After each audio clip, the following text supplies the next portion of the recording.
L'emprise est un phénomène de violence psychologique qui s'installe dans le temps. Lorsqu'on parle de relations toxiques, on pense souvent aux violences physiques, à la présence d'un pervers narcissique, mais on oublie quelquefois l'ampleur psychologique que peut prendre une relation qui n'est pas saine.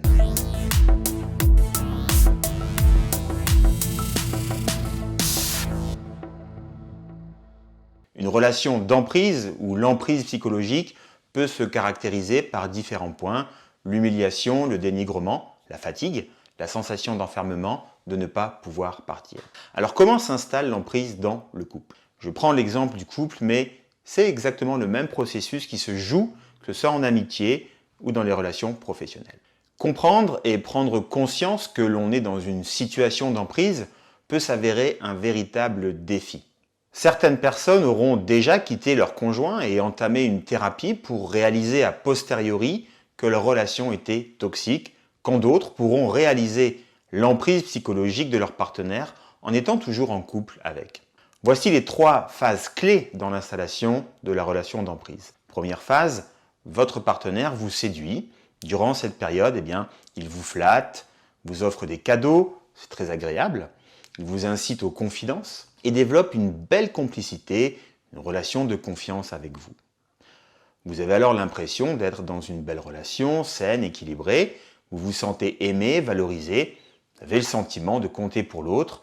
Vous pouvez même avoir l'impression d'être le centre de ses préoccupations et cela vous nourrit. Cela vous fait beaucoup de bien et c'est bien normal. À ce stade, vous n'imaginez pas que vous avez mis le doigt dans une arnaque aux sentiments. Et bien là encore, c'est bien normal. Pourquoi se prendre la tête quand on vit un truc sympa? Deuxième phase, l'embrouille commence. Votre partenaire met en place l'emprise progressivement et vous teste en vous retirant par à-coup tout ou partie de l'attention et de l'affection qu'il vous accordait auparavant. Ce qui était vrai avant ne l'est plus. Et ces messages contradictoires ont un effet paralysant sur votre cerveau. Ce brouillage entraîne la perte de votre esprit critique. Vous ne savez plus vraiment à quel moment réagir. Cela vous rend vulnérable et vous amène petit à petit à marcher sur des œufs et à vous soumettre. Votre partenaire commence alors à vous vampiriser. Il se sert, il profite de vous, que ce soit de votre bonté, de votre argent, de votre énergie, de votre corps, de la relation. À ce stade, l'insécurité affective est réveillée, réactivée chez vous. Du coup, vous redoublez alors d'efforts pour retrouver la magie des premiers temps, mais ce qui fonctionnait avant ne marche plus, et vous vous sentez perdu, déboussolé, vous commencez à vous remettre en cause.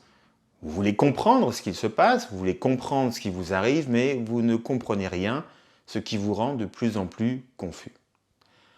La troisième phase, le piège se referme, c'est-à-dire que l'emprise est à présent solidement installée, votre partenaire vous détruit, vous culpabilise, vous exprimez ce qui ne va pas et il répond à cela en agissant comme si vous étiez responsable de tout, que vos paroles n'avaient aucun sens. À ce stade, l'estime que vous avez de vous-même, la valeur que vous vous accordez est en chute libre. Le partenaire remet systématiquement la faute sur vous.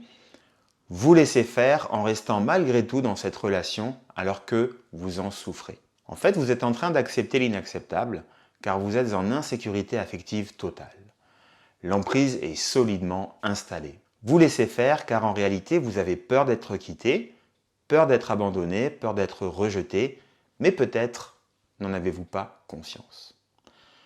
Pour sortir de l'emprise, comprendre ce mécanisme ne suffit pas. Seul le passage à l'action donnera des résultats. Voici les 3 étapes pour ne plus donner prise à la manipulation mentale.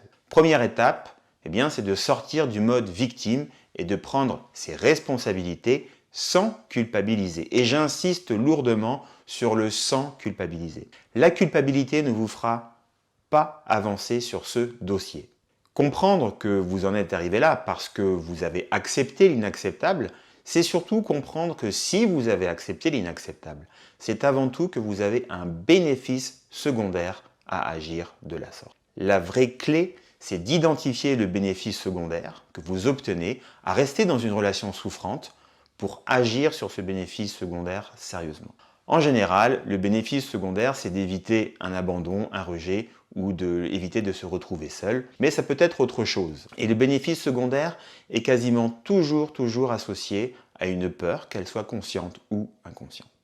Deuxième étape pour sortir de l'emprise, c'est d'identifier le vrai travail à faire pour ne plus perdre son temps dans des fausses solutions qui ne font que vous enfoncer et maintiennent le statu quo. Identifier le vrai travail à faire, c'est utiliser son temps, son énergie et son argent à bon escient. Se libérer de la dépendance affective, de la peur de l'abandon et du rejet, ça ne se fait pas en discutant allongé sur un divan, mais en désactivant une problématique issue soit de l'enfance ou soit de la vie intra-utérine dans un cadre thérapeutique en groupe. Se libérer de la dépendance affective, ça se fait en groupe. Alors pourquoi en groupe? Tout simplement parce que les problématiques de l'enfance sont toujours liées à la famille d'origine, papa, maman et les frères et sœurs.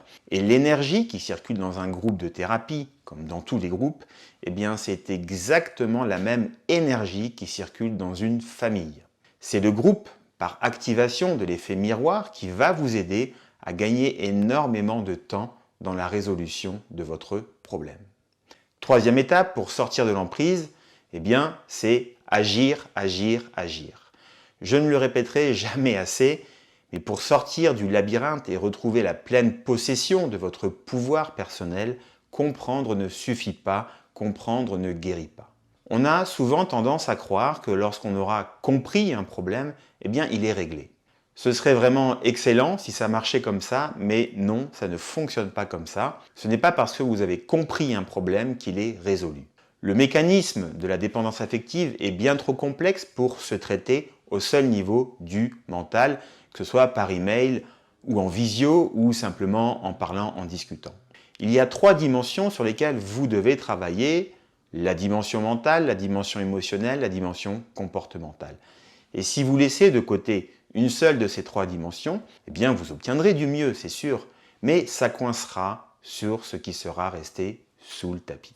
Si vous en êtes à cette étape 3 et que votre motivation pour vous libérer de la dépendance affective et des sentiments d'abandon et de rejet est réelle, eh bien c'est très bon signe, parce que ça veut dire que vous êtes prêt à passer à l'action. J'organise régulièrement des séminaires résidentiels de thérapie d'une durée de 3 jours.